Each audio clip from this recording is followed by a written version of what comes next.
Kedudukan Islam sebagai agama persekutuan adalah pastinya sesuatu yang sangat strategik dan mungkin juga Malaysia satu-satunya negara yang meletakkan kedudukan sedemikian begitu istimewa sekali.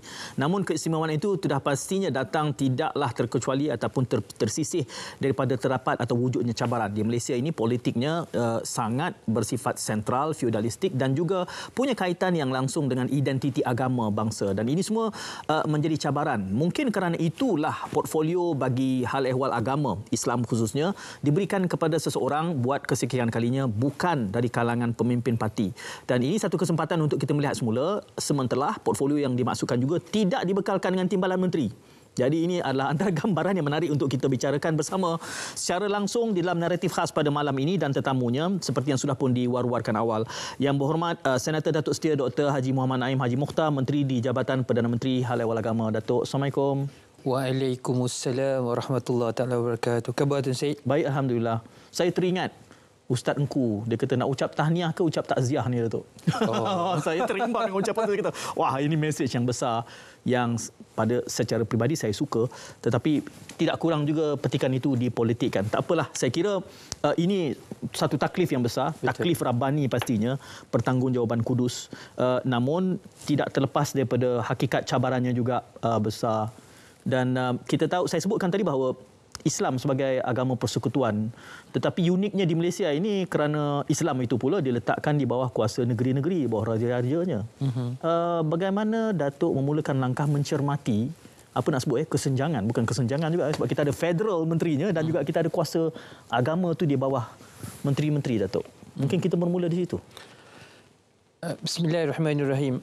Betul Tuan Syed. Saya rasa dalam konteks perlembagaan persekutuan seperti mana yang kita sedia maklumlah tentang perkara 3, macam mana kedudukan Islam itu sebagai agama persekutuan, dan kuasa negeri itu ada pada sultan dan raja-raja. Jadi saya ingat kalau kita benar-benar memahami struktur sedemikian, menghormati kuasa, empunya kuasa di situ. Yang ni kita sebut dalam konteks keadilan lah. Keadilan itu disebut sebagai wad'u syai'in fi makanihi. Meletakkan sesuatu itu pada tempatnya. Jadi kan maknanya Tuan Syed, kalau katakan kita mengambil kuasa yang dimiliki oleh orang lain. Bermakna kita dah encroach into kuasa orang itu tidak adil. Tidak adil, ya. Jadi saya ingat dalam konteks inilah terbinanya perlembagaan dalam konteks macam tu. Maknanya kuasa federal yang meletakkan Islam itu sebagai agama persekutuan, dan Islam itu sendiri berada di negeri, maka dalam konteks itu ada peranan yang boleh dimainkan oleh persekutuan. Saya ingat kalau kita tengok dalam Al-Quran sendiri, Allah SWT ada sebut secara jelas, wa ta'awanu 'alal birri wat taqwa wa la ta'awanu 'alal itsmi wal 'udwan. Hendaklah kamu bekerjasama ke arah kebaikan, dan jangan sekali-kali kamu bekerjasama ke arah al-itsmi, dosa, dan persekintaan. Jadi maknanya bila kita melihat dalam konteks federalism ini, di mana diletakkan kuasa itu pada negeri, maka bila kita bina atas dasar memahami kuasa itu pada siapa, dan yang satu pihak lagi memainkan peranan untuk membantu. Saya sudah sebut Tuan Syed, kita kata we can make wonders. Mana dalam konteks memartabatkan Islam di negara yang tercinta ini. Peranan yang dimainkan oleh persekutuan, menghormati kuasa yang ada pada negeri, pada sultan-sultan, kan? Saya rasa kita boleh dapat jalankan ini dalam keadaan yang baik. Maka dalam konteks ini yang kita akan bincang selepas daripada ini, Tuan Syed. Bagaimana agensi-agensi agama persekutuan yang berada di bawah Menteri Hal Ehwal Agama, dan saya dalam ucapan pertama saya kepada ketua-ketua agensi, saya sebut kita perlu memahami konteks ini secara jelas, supaya kita tidak melangkaui kuasa yang ada pada negeri tersebut. Jadi bila masing-masing meraihkan peranan yang boleh dimainkan dalam konteks persekutuan ini, kita mengharapkan sebagai satu badan penyelarasan yang boleh membantu di negeri untuk kita sama-sama memartabatkan Islam itu. Jadi saya ingat itu mukadimah saya lah. Dan saya rasa premis ini sangat penting Tuan Syed. Sebab kalau kita gagal untuk memahami kedudukan di mana kuasa negeri Islam itu di mana kedudukannya dan di mana peranan yang dimainkan oleh agensi-agensi persekutuan ini, kan? Kalau kita boleh benar-benar memahami, insya-Allah atas dasar kerjasama antara persekutuan dan negeri, kita akan mampu untuk memastikan Islam benar-benar dapat dimartabatkan di negara kita yang tercinta ini. Datuk, saya anggap premis itu sebagai kompas perbincangan kita. Dan apabila kita mengatakan kompas, ia sepatutnya menjadi panduan untuk dioperasikan. Tetapi kita juga tahu bahawa kompas ini mungkin dari segi semangatnya sudah ada, khususnya dalam pencernaan perlembagaan yang ada. Tetapi bila dioperasikan, selama ini ada saja isu, ini bidang kuasa persekutuan, ini bidang kuasa negeri. Sementara pula kita ada negeri-negeri yang lain pula, dia punya sama ada penafsiran kepada undang-undang ataupun pelaksanaan, pengoperasian dan kapasiti. Dengan kompas yang Datuk ada ini, bagaimana dioperasikan nanti, sementara kita tahu selama ini hambatannya itulah. Saya kata asas, sebab tu saya kata bila kita bercakap tentang Islam ni, sebab tu saya gemar. Sudah tentu Islam Al-Quran itu menjadi panduan yang penting. Maknanya kalau kita nak mencari panduan yang terbaik, ini Nabi sallallahu alaihi wasallam sebut secara jelas. Taraktu fikum amrayn ma in tamassaktum bihima lan tadillu abada. Kitab Allah wa sunnati, Nabi sallallahu alaihi wasallam. Aku tinggalkan kepada kamu dua perkara, yang mana sekiranya kamu berpegang kepada dua perkara ini, kamu tidak akan selama-lamanya sesat, iaitu kitab Al-Quran dan juga sunnah Nabi sallallahu alaihi wasallam. Jadi berbalik kepada soalan yang Tuan Syed sebutkan tadi tu, memang kita memahami tentang isu bila kita bercakap tentang kuasa, kan Tuan Syed, sudah tentu dia akan ada satu pihak yang akan memegang betul kuasa tadi dan tidak mahu untuk menyerahkan kuasa tadi kepada pihak yang satu lagi, kan? Tetapi saya ingat dalam konteks ta'awun yang saya sebut, kerjasama yang penting antara agensi persekutuan dan juga negeri, apa yang disebut di dalam Quran, wasyawirhum fil amri. Jadi musyawarah tu pada saya Tuan Ustaz sangat penting. Mana dalam kita membina kekuatan, hubungan yang baik antara agensi persekutuan, agensi agama persekutuan dengan agensi-agensi agama di peringkat negeri, untuk kita bina dan kita pastikan Islam ini benar-benar dapat dimartabatkan, maka konsep musyawarah tadi itu sangat penting. Dan ini Tuan Syed yang pendekatan yang di peringkat awal yang saya ambil.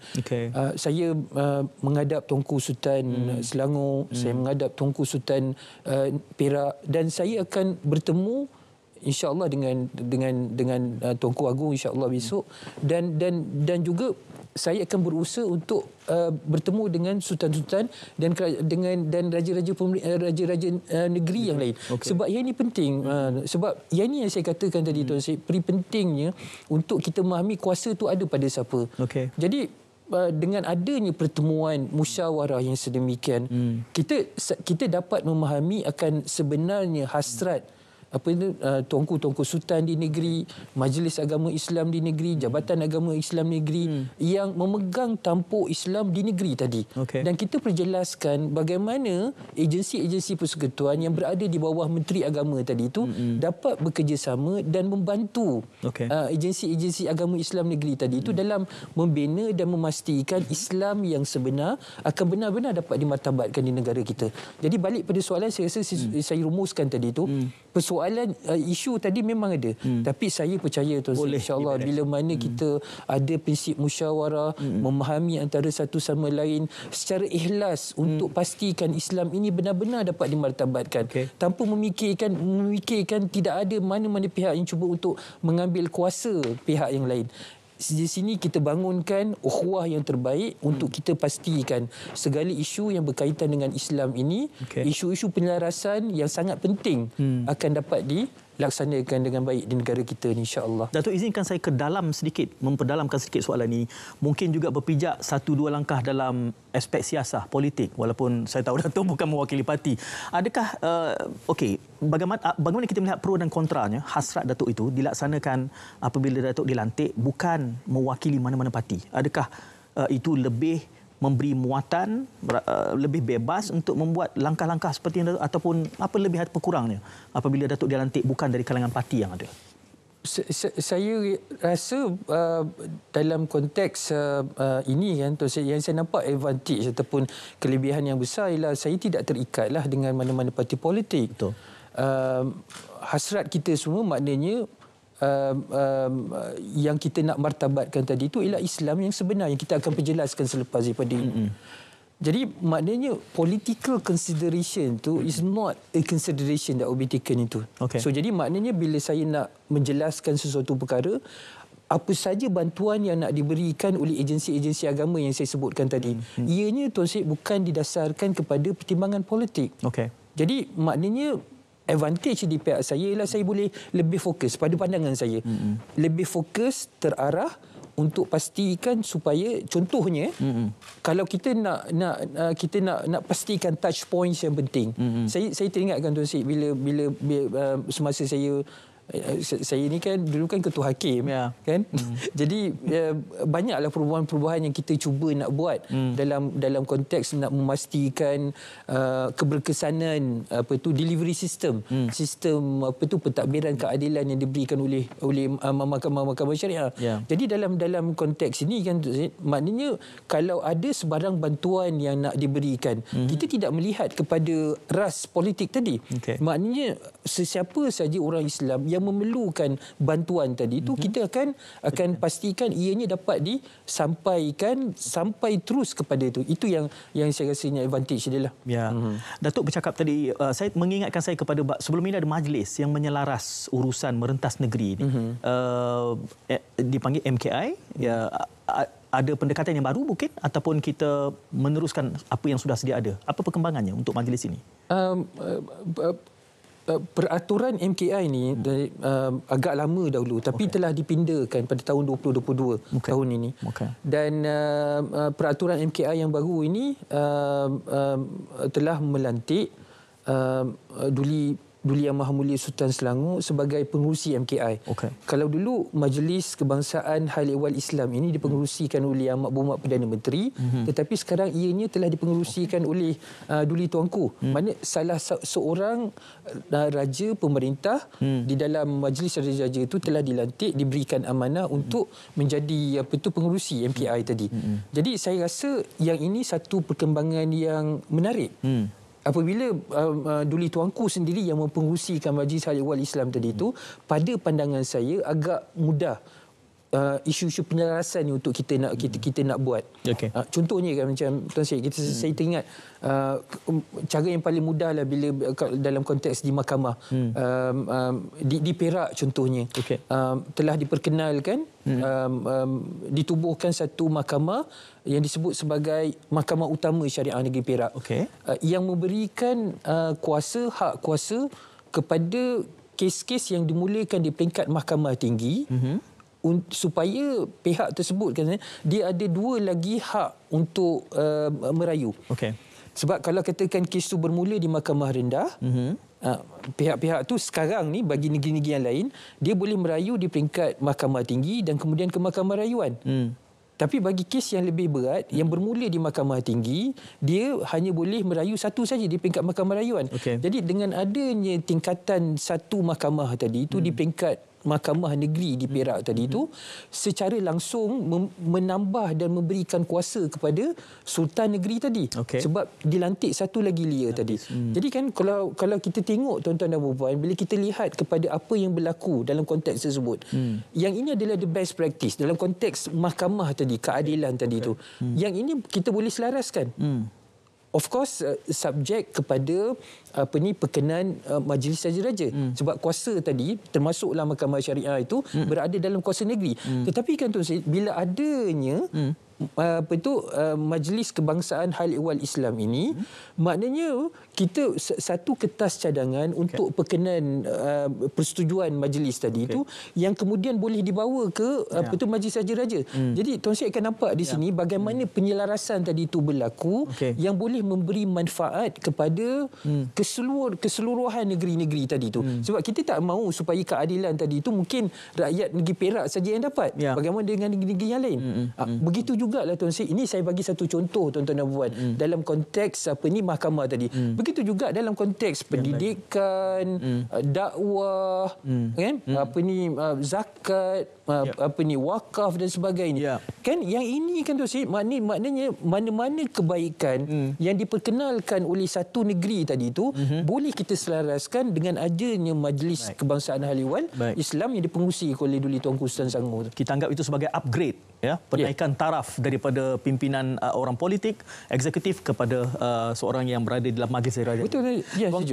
Datuk, kita akan pedalhamkan lagi tentang memenuhi expectation rakyat yang pelbagai. Meskipun portfolio ini berkait tentang agama, tapi kita tahu expectation datang daripada segenap pelusuk negara. Kita akan tangani sejurus selepas kita berjadah seketika.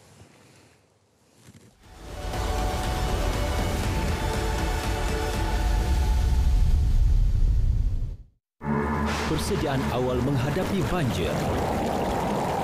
Dapatkan maklumat tentang banjir di tempat anda melalui hebahan radio, televisyen, media sosial, agensi kerajaan yang berkenaan serta bilik gerakan banjir negeri atau daerah yang berhampiran. Periksa saluran air seperti longkang supaya tiada halangan. Pastikan lokasi pusat pemindahan dan pusat bantuan bencana di tempat anda. Sediakan peralatan kecemasan dan bekalan makanan yang secukupnya. Pastikan seluruh ahli keluarga anda sentiasa peka dengan perubahan persekitaran.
Berikut adalah langkah-langkah persiapan sebelum banjir untuk 3 golongan berisiko tinggi. Untuk golongan wanita dan ibu hamil, sentiasa bersedia membawa perkara-perkara berikut: kad pemeriksaan mengandung, barangan keperluan peribadi sebagai contoh tuala wanita, barangan keperluan bayi atau anak dan bekalan ubat-ubatan. Kepada ibu-ibu yang hamil dan hampir dengan tarikh bersalin, segera maklumkan kepada pihak kesihatan berhampiran. Barangan yang perlu dibawa ketika menghadapi banjir untuk golongan pesakit kronik yang sedang mendapatkan rawatan adalah seperti berikut: buku rekod perubatan, barangan keperluan peribadi dan bekalan ubat-ubatan. Manakala untuk ahli keluarga pesakit yang terlantar dan pesakit hemodialisis, anda dinasihatkan untuk memindahkan pesakit berkenaan terlebih dahulu dan menghubungi pejabat kesihatan berhampiran untuk khidmat nasihat selanjutnya. Pesanan ini dibawakan kepada anda daripada RTM.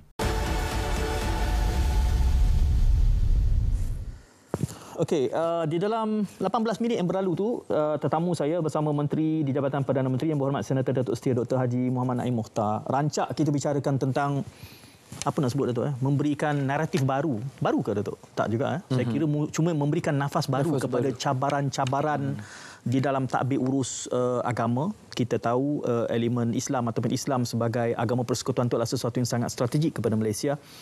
Namun tidak kurang juga ianya dipolitikkan dan sudah pun disentuh agak panjang lebar. Datuk, selepas saja pelantikan menganggotai kabinet, portfolio ini adalah hal ehwal agama dan expectation rakyat. Datuk sendiri pun terkejut. Saya tonton yang Datuk menjawab terkejut dilantik. Tetapi rakyat juga ada expectationnya terhadap portfolio ini. Jadi bagaimana Datuk meladeni kepelbagaian expectation yang ada Datuk? Okey. Terima kasih Datuk Syed. Saya teringat firman Allah SWT yang terakan dalam suratul Ahzab ayat yang ke-72. A'udzubillahi minasyaitanirrajim. Inna aradna al-amanata 'ala as-samawati wal-ardi wal-jibal fa'abayna an yahmilnaha wa ashfaqna minha wa hamalaha al-insan innahu kana zaluman jahula. Tuan-tuan dan puan yang dikasihi sekalian, ayat ini menjelaskan kepada kita bagaimana tentang amanah ni, Tuan Syed. Bagaimana Allah telah memberikan amanah ini kepada langit, bumi serta gunung-gunung. Amanah kepimpinan ini. Okey. Tetapi kesemuanya menolak amanah ini. Wa hamalahal insan, tetapi manusia tadi itu sanggup terima amanah ini. Jadi Tuan Syed, berbalik kepada persoalan tadi, expectation tadi, saya ingat ini satu amanah yang begitu besar yang sudah tentu akan datangnya kebertanggungjawaban. Dan saya insaf bahawa Nabi SAW menyebut kullukum ra'in wa kullukum mas'ulun an ra'iyatihi. Setiap kamu ini adalah orang yang bertanggungjawab dan kamu akan dipertanggungjawab di hadapan Allah SWT. Jadi mengambil kira tentang amanah ini, dan saya teringat juga di mana Allah SWT juga menyebut tentang innallaha ya'murukum an tu'addul amanati ila ahliha. Sesungguhnya Allah menyuruh kamu untuk menyerahkan amanah kepada ahlinya. Maka dalam konteks ini sudah tentu kan Tuan Syed, bila kita lihat tentang expectation rakyat terhadap mana-mana kementerian mana dalam konteks ni, sudah tentu rakyat ada expectationnya. Bagaimana cara kita nak melaksanakan amanah ini. Apatah lagi dalam konteks ini kita memikul tanggungjawab untuk memartabatkan Islam tadi dan umat Islam. Bagaimana kita nak pastikan agensi-agensi agama tadi, Tuan Syed, yang saya sebutkan tadi, boleh memainkan peranan yang penting. Memahami tanggungjawab mereka. Saya tekankan kepada semua ketua-ketua agensi bahawa amanah kepimpinan ini sangat tinggi. Dan apabila ianya sangat tinggi dan sangat berat, maka kita akan dipertanggungjawabkan oleh Allah SWT. Sama ada tabung hajinya, mahkamah syariahnya, jabatan pendakwaannya, jawi, dan juga yadim, yapim dan lain-lain. Kesemua kita ini sudah tentu masyarakat dan rakyat memandang tinggi kepada kita dan nak memastikan supaya kita dapat melaksanakan tanggungjawab tadi itu.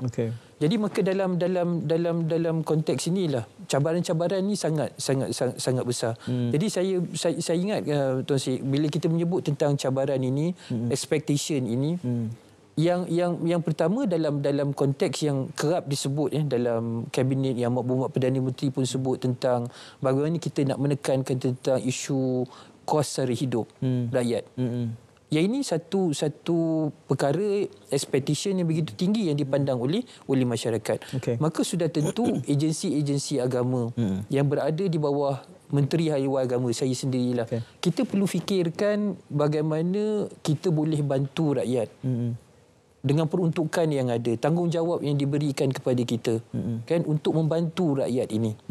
Maka dalam konteks ini alhamdulillah lah Tuan Syed, bila saya bercakap dengan ketua-ketua agensi bila mula ambil alih, saya percaya macam Tuan Syed sebut tadilah, kita tak ada timbalan menteri. Saya sebut ketua-ketua agensi agama ni lah, mereka ni lah timbalan-timbalan saya. Tanggungjawab ni kita akan laksanakan secara adil, ikhlas, istiqamah, dengan penuh cemerlang, dan kita menyedari bahawa kita akan dipertanggungjawabkan oleh Allah SWT. Maka dalam konteks cabaran yang pertama iaitu memastikan kos sara hidup. Rakyat ini kita dapat pastikan tidak meningkat dan kita boleh bantu mereka ini. Kita tahu kan Tuan Syed, akibat daripada COVID-19 ni, bagaimana ramai di kalangan rakyat yang hilang pekerjaan, yang berada dalam kesusahan. Jadi maknanya dalam konteks ini rakyat tadi sudah tentu mempunyai expectation yang agak tinggi kepada agensi-agensi agama ini. Majlis Agama Islam, Wilayah Persekutuan, YAPIM, Yadim, kesemuanya ini yang memainkan peranan dalam konteks sosioekonomi orang-orang Islam.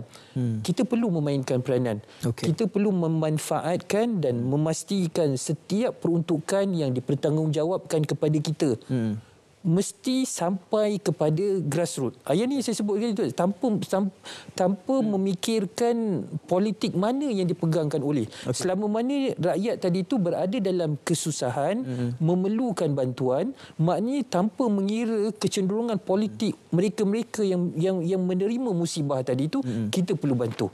Yang ini peranan yang kita perlu mainkan, mengambil kira. Ini kita faham Tuan Syed tentang maqasid. Bagaimana hifzul mal, hifzul nafs, menjaga nyawa tadi itu sangat penting. Sekarang kita ada Allah SWT uji kita. Kan? Allah SWT uji kita. Kita dah berada dalam bulan Disember ni, monsun terkujur.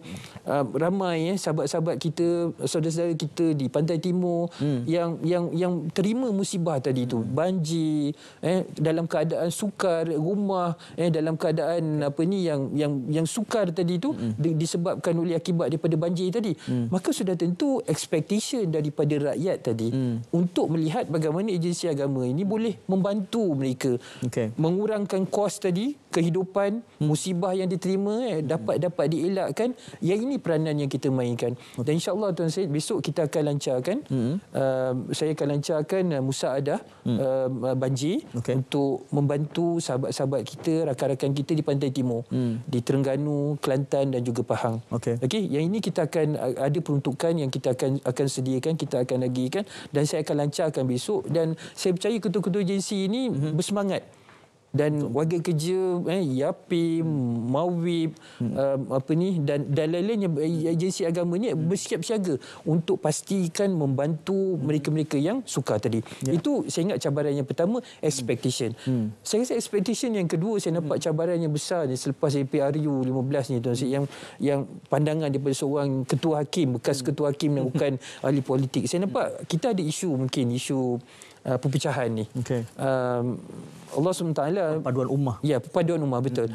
Saya ingat Allah SWT sebut secara jelas dalam Al-Quran tentang bagaimana Allah sebut wa'tasimu bihablillahi jami'an wa la tafarraqu wazkuru ni'matallahi 'alaikum iz kuntum a'da'an fa'alafa baina qulubikum fa asbahtum bi ni'matihi ikhwana wa kuntum 'ala syafa hufratin minan nar فأنقذكم منها كذلك يبين الله لكم آياته لعلكم تهتدون. Tuan-tuan dan puan yang dikasihi sekalian, kalau kita lihat kepada ayat tadi itu jelas menunjukkan kepada kita semua bagaimana Allah SWT menyuruh kita supaya jangan untuk bersatu padu. Wa'tasimu bihablillah wala tafarraqu, dan jangan sekali-kali kamu berpecah belah. Yang ini merupakan satu peringatan dan larangan daripada Allah SWT supaya kita jangan sekali-kali berpecah belah. Jangan sekali-kali disebabkan kefahaman yang berbeza, fahaman politik dan sebagainya, menyebabkan kita ini berpecah belah. Yang ini yang Islam, maknanya Islam menganjurkan kita umat Islam ini supaya bersatu padu. Yang ini yang Tuan Syed sebut tadi tentang perpaduan tadi. Bagaimana kekuatan kita semua untuk memastikan supaya dalam konteks kita nak memartabatkan agama kita ini, supaya orang lain yang bukan Islam dapat memandang kita sebagai satu agama yang dihormati, maka sudah tentu kita sepatutnya menjadi contoh yang terbaik. Maka tuan-tuan dan puan, dalam konteks inilah saya menyeru diri saya dan juga rakan-rakan, sahabat-sahabat yang lain di luar sana untuk kita ketepikan.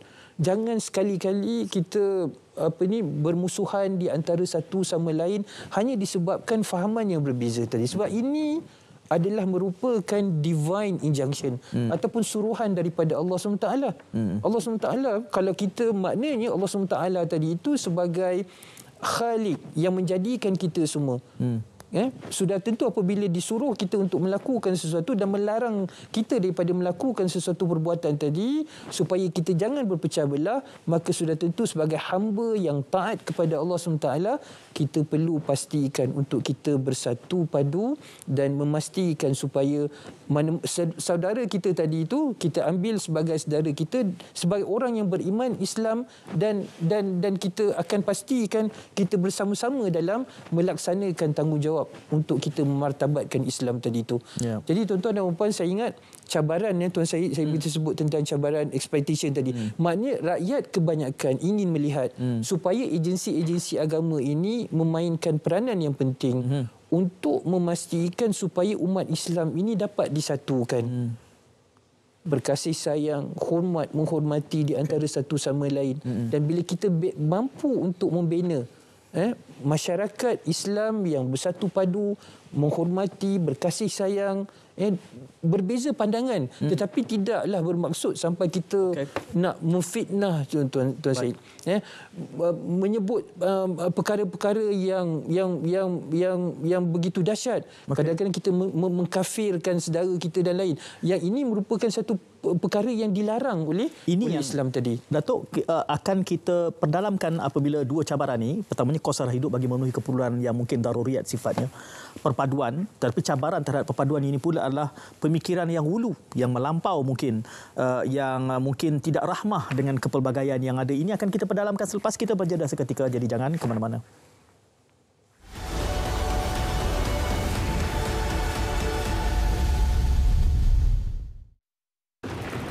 Persediaan sebelum menghadapi banjir.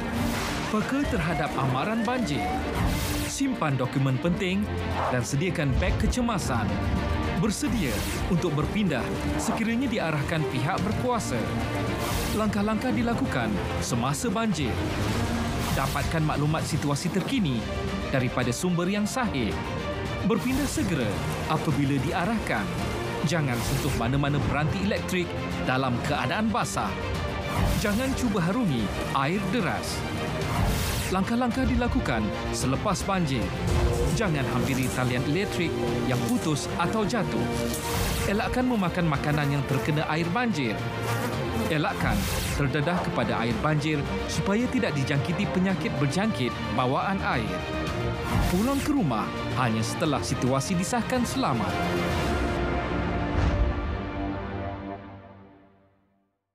Berikut adalah langkah-langkah persiapan sebelum banjir untuk 3 golongan berisiko tinggi. Untuk golongan wanita dan ibu hamil, sentiasa bersedia membawa perkara-perkara berikut: kad pemeriksaan mengandung, barangan keperluan peribadi sebagai contoh tuala wanita, barangan keperluan bayi atau anak dan bekalan ubat-ubatan. Kepada ibu-ibu yang hamil dan hampir dengan tarikh bersalin, segera maklumkan kepada pihak kesihatan berhampiran. Barangan yang perlu dibawa ketika menghadapi banjir untuk golongan pesakit kronik yang sedang mendapatkan rawatan adalah seperti berikut: buku rekod perubatan, barangan keperluan peribadi dan bekalan ubat-ubatan. Manakala untuk ahli keluarga pesakit yang terlantar dan pesakit hemodialisis, anda dinasihatkan untuk memindahkan pesakit berkenaan terlebih dahulu dan menghubungi pejabat kesihatan berhampiran untuk khidmat nasihat selanjutnya. Pesanan ini dibawakan kepada anda daripada RTN.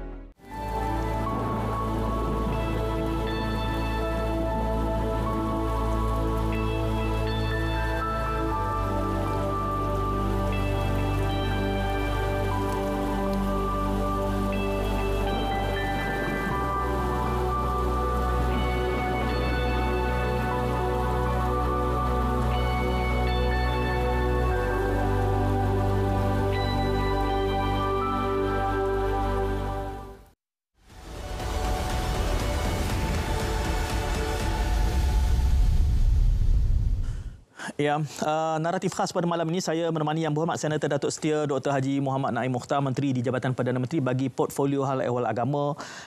Dua prioriti, dua keutamaan untuk memenuhi expectation rakyat yang pelbagai lapisan. Tadi Datuk mengungkapkan tentang kos sara hidup ini bagi memenuhi keperluan daruriyat, keperluan-keperluan asasi khalayak yang harus ditangani. Dan yang keduanya adalah berkait tentang perpaduan ummah. Saya menambah satu persoalan sebelum kita berehat tadi tentang fikrah. Kerana saya kira isu yang berkait dengan perpaduan ummah ini juga ada kaitannya langsung dengan cara berfikir. Disiplin berfikir dan juga budaya ilmu itu sendiri menyebabkan kita cenderung untuk hulu, melampau di dalam menyokong ataupun membangkang dan membantah, yang kemudiannya diterjemahkan dalam bentuk sikap yang keras, yang tidak rahmah kepada kepelbagaian ini. Bagaimana di bawah portfolio ini, Datuk, mempertajam fikrah itu, apakah sebahagian daripada agenda untuk menangani pemikiran yang mungkin ekstrim sifatnya, ataukah ekstrim itu perkataan yang terlampau keras untuk saya sebut malam ni? Saya serah kepada mantan hakim, ketua hakim Mahkamah Syariah lah untuk memurnikan perbincangan ini, Datuk. Terima kasih Tuan Syed. Sudah tentulah. Saya sebut sudah tentu kita akan bawa agenda rahmah, kasih sayang ini. Tuan-tuan dan puan, kenapa kita perlu bawa agenda rahmah ini? Sebab agenda ini adalah Quranik, petukuman ataupun agenda Quran. Saya petik contohnya dalam suratul An'am ayat yang ke-12.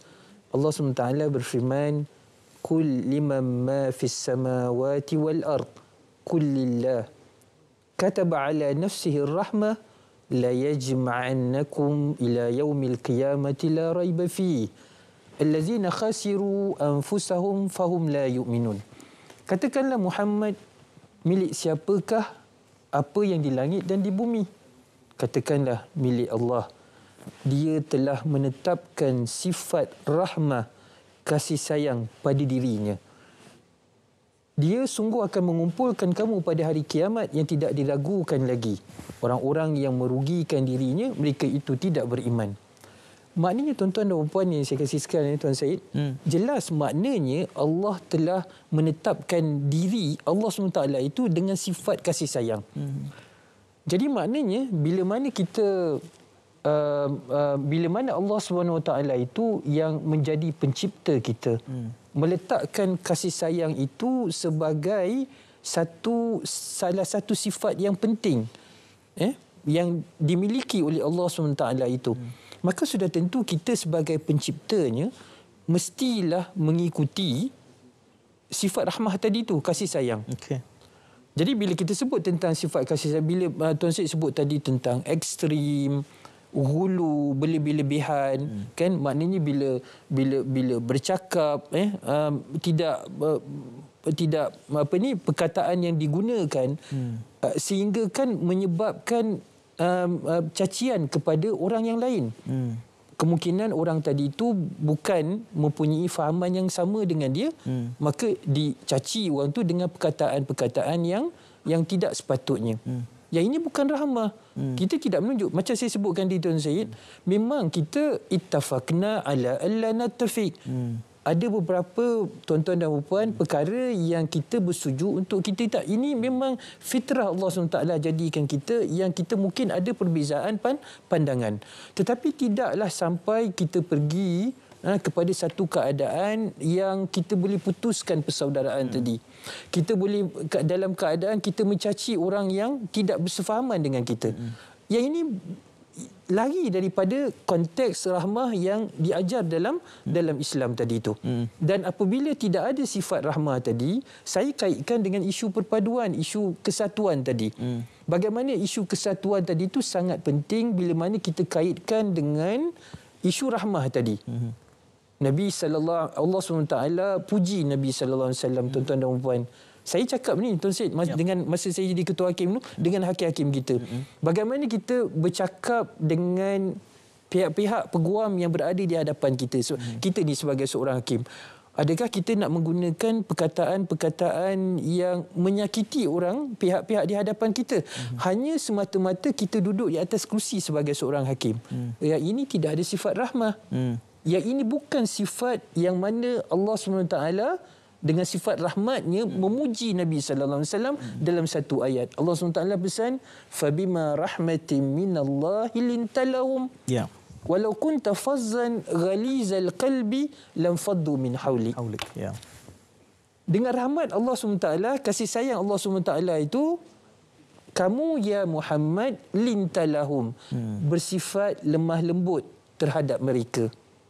Walau kunta fazzan ghalizal qalbi, sekiranya kamu Muhammad bersifat keras hati, ekstrim, menggunakan perkataan-perkataan yang kasar terhadap orang lain, apa akan terjadi? Allah SWT sebut, lam faddu min hawlik, nescaya mereka ini akan lari bertempiaran daripada kamu. Jadi maknanya tuan-tuan dan puan saya kasih sekalian, kita perlu ada sifat rahmah tadi. Nabi sallallahu alaihi wasallam sebut dalam hadis yang begitu jelas, irhamu man fil ardi yarhamukum man fis samai.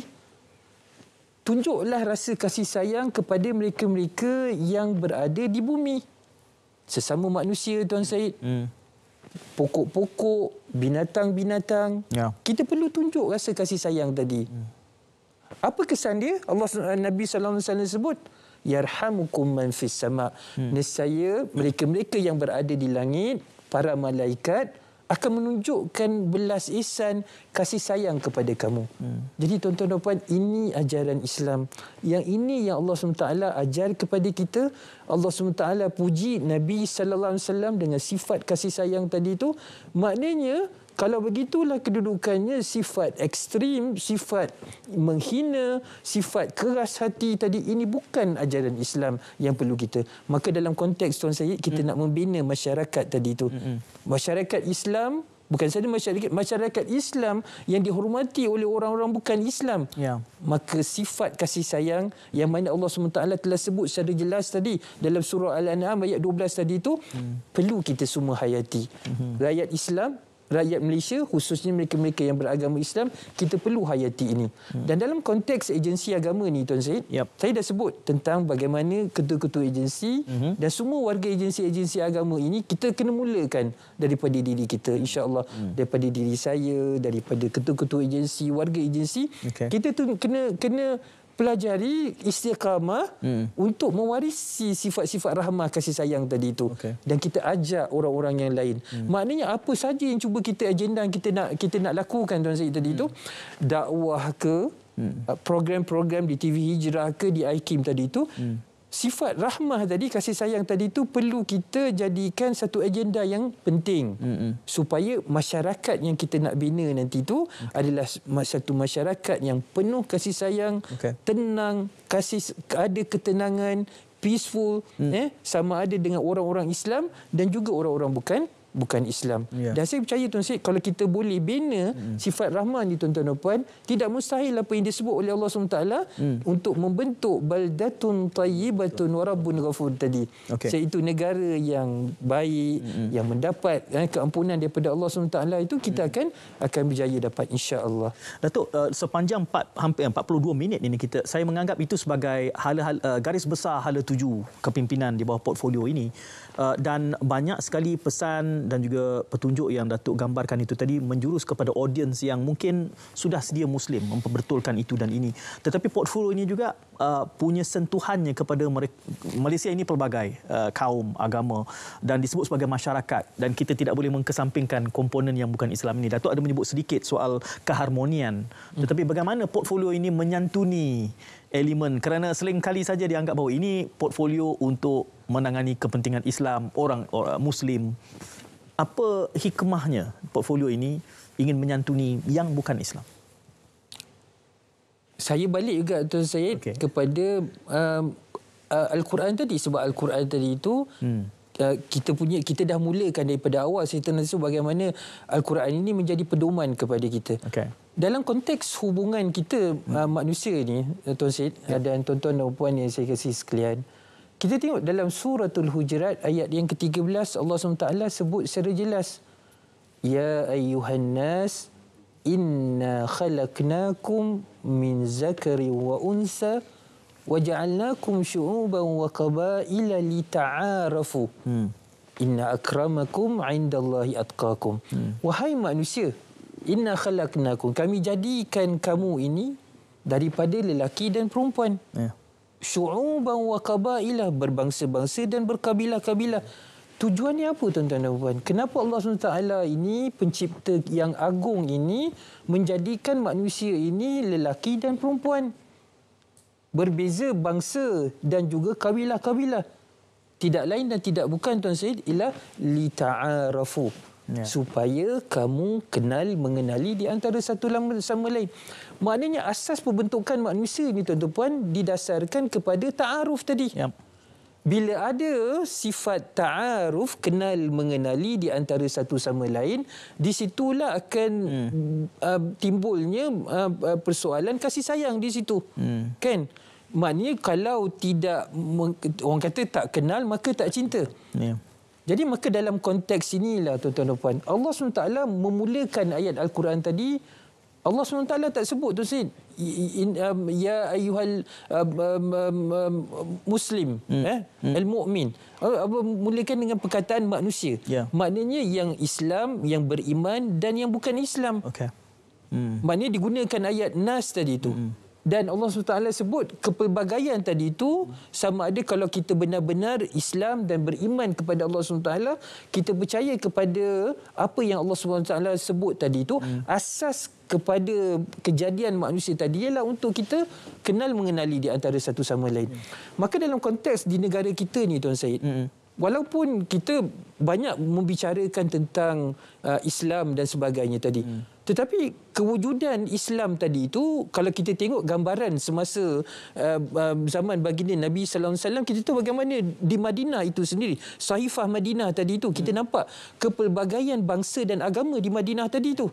Maknanya bagaimana interaksi Nabi sallallahu alaihi wasallam dan para sahabat dengan mereka-mereka yang bukan beragama Islam. Bagaimana akhlak Nabi sallallahu alaihi wasallam. Kita bincang tuan-tuan dan puan-puan berkaitan dengan sifat rahmah tadi. Bagaimana sifat kasih sayang, lemah lembut, akhlak yang baik tadi yang bila kita tunjukkan kepada orang-orang bukan Islam dalam proses kita ta'aruf, kenal mengenali di antara satu sama lain. Islam tidak suruh kita isolate. Islam mengajar kita dalam surah Al-Hujurat tadi itu untuk kita mengenali. Dan kita tidak boleh mengenali Tuan Syed kecualilah kita interact. Jadi interaksi tuan-tuan dan puan-puan pelbagai bangsa tadi itu sangat penting. Jadi maknanya dalam konteks agensi agama tadi Tuan Syed, saya dah sebut dengan Ketua Pengarah IKIM, Profesor Mazhar Dr. Azam Adil, bagaimana perlu dibanyakkan program-program yang melibatkan orang-orang bukan Islam. Institusi Kefahaman Islam Malaysia sudah tentu peranan dia sebagai memberikan kefahaman, jadi bukan saja kefahaman kepada orang-orang Islam, tetapi juga kefahaman kepada orang-orang bukan Islam, supaya mereka ini nampak keindahan, kecantikan Islam itu. Jadi kita tengok sini contoh bagaimana satu agensi JAKIM juga boleh memainkan peranan yang penting. Maknanya proses dakwah memahami dan menjelaskan tentang kedudukan Islam yang sebenar tadi itu bukan saja untuk kita perjelaskan kepada orang Islam. Agenda tadi itu, agenda rahmah tadi, agenda ta'aruf tadi itu kita perlu bawa bukan saja di kalangan orang-orang Islam, tetapi juga dengan orang-orang bukan Islam supaya mereka ini benar-benar nampak dan memahami Islam itu. Kita sedia maklum Tuan Syed, kadang-kadang kita rasa marah dengan sesuatu agama dan bangsa tadi itu hanya disebabkan kita salah faham. Kan Islam is a most misunderstood religion.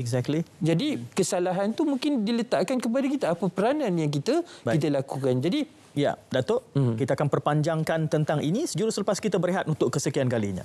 Jangan ke mana-mana. Terima kasih.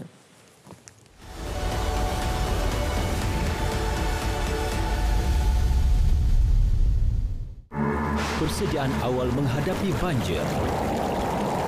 Dapatkan maklumat tentang banjir di tempat anda melalui hebahan radio, televisyen, media sosial, agensi kerajaan yang berkenaan serta bilik gerakan banjir negeri atau daerah yang berhampiran. Periksa saluran air seperti longkang supaya tiada halangan. Pastikan lokasi pusat pemindahan dan pusat bantuan bencana di tempat anda. Sediakan peralatan kecemasan dan bekalan makanan yang secukupnya. Pastikan seluruh ahli keluarga anda sentiasa peka dengan perubahan persekitaran. Tip keselamatan banjir. Dengar maklumat terkini banjir dari media. Bersedia untuk pindah dengan beg keselamatan. Segera berpindah ke pusat pemindahan apabila diarahkan. Berpindah awal sebelum banjir lebih teruk. Ikut laluan ditentukan. Laluan singkat mungkin terhalang. Pergi ke tempat tinggi dan selamat. Jangan biarkan kanak-kanak bermain air banjir. Jangan berenang atau berjalan melalui air yang deras.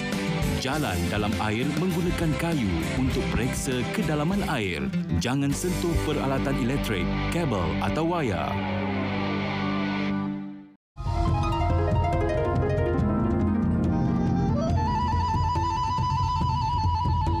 Kepelbagaian budaya, agama dan adat masyarakat. hidup dalam suasana aman dan harmoni. Bagai pelangi mewarnai keindahan alam. Kepelbagaian budaya, identiti negara. Warna-warni budaya dihormati, persamaan diraih. Keamanan dan kemakmuran negara dinikmati.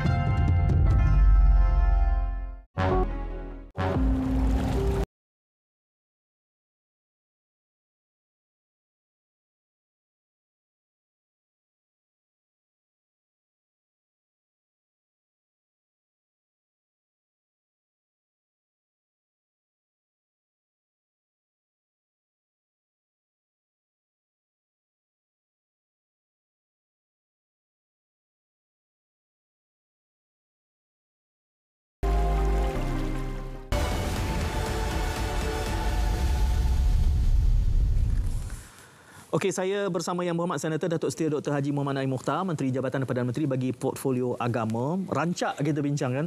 Saya tak pasti penerbit saya kita tak boleh tambah setengah jam lagi, Datuk. dia dah bersebut dalam telinga. Tapi kita tadi terhenti untuk berehat seketika bila Datuk menyebutkan kadang-kala salah faham bukan Islam terhadap kita ni adalah kesilapan kita sebagai umat Islam sendiri, Datuk. Ya, betul. Dan itu yang saya sebutkan.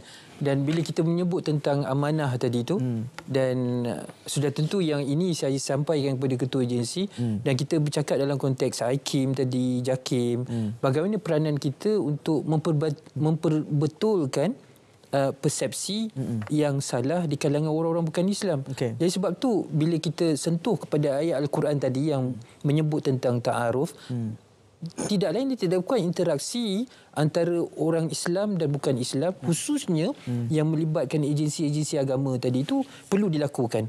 Sehinggalah kita laksanakan tanggungjawab tadi dengan agensi-agensi yang saya sebutkan tadi itu, dengan orang-orang bukan Islam, dan barulah kita boleh kata seolah bukanlah mendabik dada, tapi mengatakan yang kita telah jalankan tanggungjawab ini. Dan bila kita bertemu dengan Allah SWT kan di padang mahsyar nanti, sekurang-kurangnya kita boleh kita telah jalankan tanggungjawab, wa alaysa lil insani illa ma sa'a. Allah SWT sebut dalam Quran, tidak dikira manusia itu kecuali apa yang diusahakan. Natijahnya itu kita serahkan kepada Allah SWT. Allah tidak akan melihat kepada natijah. Maka dalam konteks inilah tuan-tuan dan puan, saya kata bukan saja dalam konteks agensi agama. Kita orang-orang Islam, ramai di kalangan kita orang-orang Islam yang jiran sebelah rumah orang bukan Islam. Percaya, kita duduk dalam kawasan taman dan sebagainya, ada jiran sebelah yang bukan Islam. Apa peranan yang kita main dalam konteks untuk cukup? Saya kata kita bincangkan tentang dakwah, kita cakap dalam konteks menunjukkan akhlak yang baik. Kalau kata jiran sebelah yang sakit, yang bukan Islam, kita jenguk, tanya khabar, itu tidak ada masalah. Yang ini yang didikan Islam, dan yang ini yang kita cuba tunjuk, walaupun dalam konteks IKIM dan sebagainya, yang itu mungkin dalam konteks menerangkan kefahaman Islam tadi. Tetapi setiap individu orang-orang Islam boleh memainkan peranan masing-masing tadi. Dan kita berbalik kepada persoalan rahmah tadi tu. Kalau kita mampu untuk menunjukkan bahawa Islam ini, agama yang kita anuti ini penuh dengan kasih sayang, yang itu saja sudah cukup untuk menggambarkan bagaimana memperbetulkan persepsi orang bukan Islam terhadap Islam itu. Jadi setiap seorang daripada kita mampu untuk melaksanakan tanggungjawab tersebut. Datuk, sebagai mantan Ketua Hakim Mahkamah Syariah, kita tahu kedudukan itu sangat strategik dan kini berada di portfolio ini. Bagaimana dengan kini berada di portfolio ini boleh memperkasa apa juga yang sebelum ini cuba Datuk lakukan di dalam kerangka Mahkamah Syariah itu? Betul, Encik. Yang usaha memperkasakan Mahkamah Syariah ini adalah salah satu agenda penting yang saya telah jalankan dahulu sebagai Ketua Pengarah. Tetapi of course sekarang bila saya dilantik menjadi Menteri Agama, saya kena tengok juga pada agensi-agensi yang lain. Tetapi tanpa memprejudiskan dan meninggalkan usaha-usaha ke arah memartabatkan institusi kehakiman syariah di negara kita. Maka dalam konteks inilah Tuan Syed, kita tengok dalam semua segi. Contohnya macam yang saya terangkan tadi, kita tengok tentang struktur mahkamah tadi. perjawatan hakim-hakim kita. Sebab sekarang ni kan Tuan Syed, kita tengok hakim-hakim di Mahkamah Syariah contohnya, hakim Mahkamah Tinggi Syariah dia tidak sama dengan hakim Mahkamah Tinggi di Mahkamah Sivil. Jadi kita nak tengok bagaimana persoalan berkaitan tentang kedudukan hakim-hakim tadi itu. Bagaimana ianya boleh dimartabatkan, struktur tadi itu boleh dimartabatkan. Dan dalam masa yang sama juga Tuan Syed, kita bukan saja nak melihat kepada memartabatkan dan melihat kepada jawatan hakim tadi. Yang paling penting ialah peranan mahkamah tadi untuk memastikan keadilan Islam benar-benar dapat dilihat. Maknanya dalam konteks perjalanan kes contohnya, mahkamah syariah perlu untuk pastikan, dan ini bila saya sebut tentang bagaimana penyelarasan itu boleh berlaku, kita harapkan supaya interaksi antara Jabatan Kehakiman Syariah Malaysia yang berperanan untuk menyelaraskan pentadbiran keadilan di mahkamah-mahkamah syariah. Maknanya kita ada agensi agama di peringkat persekutuan, Tuan Syed, yang mana mahkamah-mahkamah syariah ni berada di negeri-negeri. Jadi kita perlu berbincang.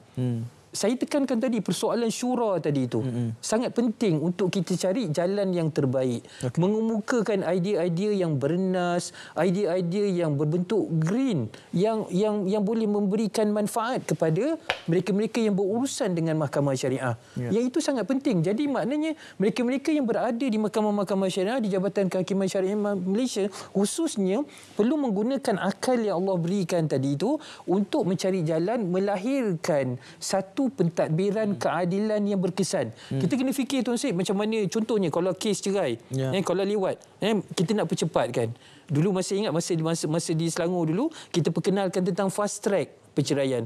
Kes yang di mana ada mutual agreement suami isteri yang mengambil masa 3 bulan, kita gunakan fast track, selesai dalam kurang daripada 6 jam.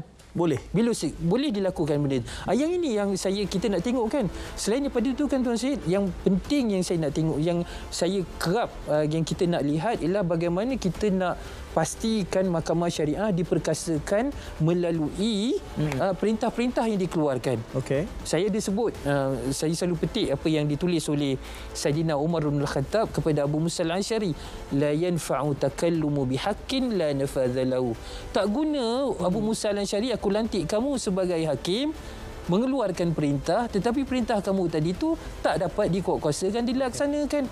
Jadi sudah tentu tuan-tuan dan puan, warga kerja JKSM dan semua, kita nak lihat dalam konteks memperkasakan mahkamah syariah ini Tuan Syed, bagaimana sistem pengurusan dan juga penguatkuasaan pelaksanaan perintah tadi itu akan dapat diperbaiki. Of course sekarang kita dah ada bahagian sokongan keluarga dan sebagainya, dan insya-Allah dengan pemantapan pemerkasaan mahkamah syariah ini, kita akan tambah baik sistem ini dan orang akan nampak keadilan yang sebenar di mahkamah syariah. Dan itu sekaligus memberikan ruang untuk Datuk datang lagi.